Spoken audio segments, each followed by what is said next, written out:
that your speaker talked about today? The guardian orb. Oh, well, maybe he's referring to a blue orb that follows and is there for Karen. Yes. Consistent. Yes. And that's a beautiful revelation that she shared with us. And maybe that's angelic. Maybe we all have an orb that follows us and is with us. Never thought about that before, Michael. Maybe that's the angel on our shoulder kind of thing. I'll have to talk to Karen about that, if she would ever consider that orb as an angel. Well, do you think, Patricia, that it's a self-luminescing orb, or is this one of those things where I mean, a lot of times people say I took a picture of an orb, and they, some people capture them on a camera in the dark. Michal Ledwith, I had on the show 3 weeks ago, and he talked about capturing these orb fields, and they transmit around into different things. And then there's people who say, no, I can physically see these orbs. Which spectrum was Karen on? Karen can see some of them, but they're picked up mostly by her camera. That's correct. Right. And but the blue one. Well, and we've had this very interesting thing, and it's actually good that you're on the phone, Michael, because when we were talking to Terry at your meeting, which is Wednesdays at the Denny's from 5 to 8. Thanks for inviting us. We'll be there next week too, because if I can eat food and talk about myself, that's usually a good day. Wonderful. But when we were speaking to Terry, then he was also talking about these, and it's funny how people define things as different things, but it seemed to me, and I know that you've got a expert working on it in your, your stable of people that work for you, photography experts and things like that, that'll look at them and say, what they think it is, or what have you. I mean, I'm sure that sometimes, you get everybody, hopes for the best, but sometimes expects that, somebody will say, oh, it's a moth or something like that. But it looks like at this point in time, nobody in your group has discounted the easy things. But so this is either for you, Michael, or Tish.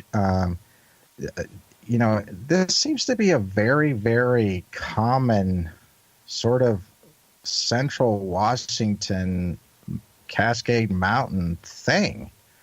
I don't know how else to say it. It's just because of the fact that I've seen orbs. Terry seems to have seen orbs. My wife has seen them. Your speaker tonight, Karen, has seen them. Is that something that, Michael, have you seen that, or Tish, have you seen that? I don't know if I've seen an orb. Right. No, not as people are referring to it. Right. But your experiences with these folks in Glacier, and it seems like to you guys, Glacier has a very important role to play in a lot of your research.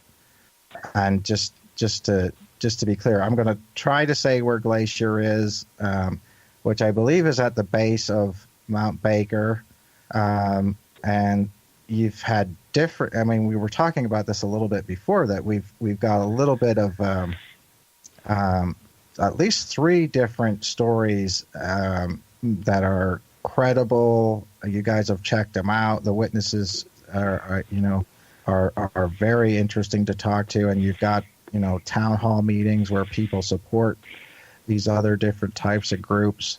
And so, for you, Patricia. Well, Kevin, can Go I ahead. jump in for a second? Absolutely. Kevin? Mount Adams at City Ranch has orbs all over the place. Yes. And I wonder, does Mount Shasta have orbs? Are we seeing images of orbs at Mount Shasta? Yeah. Is it common to volcanic mountains? Mm-hmm. Is that what's drawing them? Is that maybe they're part of the rock, maybe of the earth itself? Well, maybe. I can tell you this. My wife could tell you everything there is to know about Manchester. I mean, but other than it's cool looking and I drive past it to go to Nevada, that's about all I know. But I will say this, because I've talked to a lot of native groups around Crater Lake, and Crater Lake, especially within the indigenous peoples and tribes there, they have a huge orb tradition. Okay. And I don't think really anybody ever talks about that. It's a funny thing. They always just talk about Bigfoot. I mean, they always say, well, there's Bigfoot, but they never actually listen to the fact that the native peoples also bring up that orbs are almost more important to them than sort of the Bigfoot. And I hate to say that. I'm not speaking for any tribe or anything like that, but whenever it was spoken to me by these members of the tribe, it seemed to me that the orbs were the more venerated, if you were to say that. I don't think that they're of the two things. And so, yeah, and it would be interesting to talk to somebody from sort of I guess in the Nooksack area. What would you be really talking about? Lummi tribe people? It would be interesting to talk to some of the Lummi tribe and see what their traditions are with orbs, if they have any. Of course, you got to kind of get to know the right people to ask that question. Yeah, but, right. But it is a funny thing, because I know to the Tulalip tribe around here, Mount Pilchuck is the end-all be-all. That's the holy place, the holy source. And they talk about all kinds of stuff being up there, and which is where we all go, looking for Bigfoot and UFOs, and you have all these different things around there, and so it is interesting that we have that. But I don't know, Michael, what do you think? Well, I'm just thinking that these orbs and Bigfoots and elementals, as Trish will tell you, it seems to be all connected through consciousness somehow. I mean, that's the new thing. And I've always told Trish this, that she is, as a mystic and her intuitive powers, she is the wave of the future as far as even ufology, because as Grant Cameron mentioned, the famous Canadian ufologist, he believes everything is consciousness. It's all connected. Right.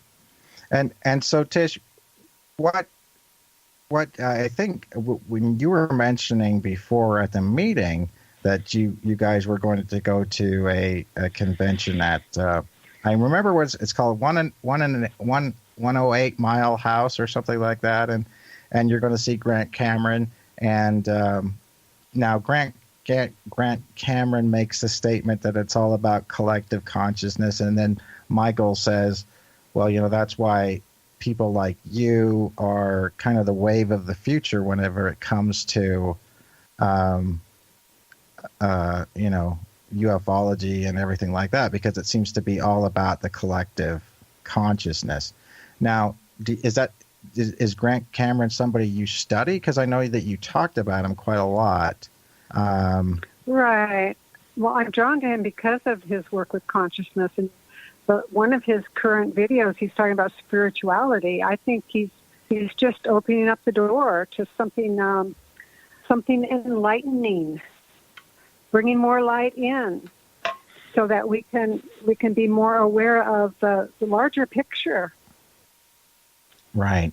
And so do you feel that Is there something about the way that he puts it, or the way that he talks about it, that sort of connects to you or resonates with you a little bit more fully? Can you expand on basically some of the things that he says that you like? It's not just what he says. He also interviews people that are coming from that angle of consciousness, different stories that are bringing to light consciousness and telepathy, and how we can communicate using our brains in a different way. Mm-hmm. Just raising our frequency, raising our consciousness. Nothing comes to mind specifically for Grant Cameron, other than, I posted one of his videos recently that had to do with spirituality. So I don't remember those things. I'm sorry. No, it's that nonlinear. Yeah, it's that nonlinear way of being that. Right. That happens for me. But all of his stuff is good. Well, let me ask you this. Okay, go ahead. I met George Norrie recently down at McMinnville. Oh. And he's got Coast to Coast Talk Radio AM. Right. And he's now, I just started listening to him. I don't know what he's done in the past, but he's got some great people on that are talking about one today, a woman's daughter who was very, very sick. She died, and she came back. She was saved by the light, and she was healed. Mm-hmm. And just story after story that isn't what I call enlightening. Right. But and Grant has also been very interested in how spacecraft are flown, and how they're flown through telepathy, becoming one with the spacecraft. Right. And flying it that way. I'm more interested in connecting with the beings themselves, and not because I have a dragon. My dragon flies me. It's my craft.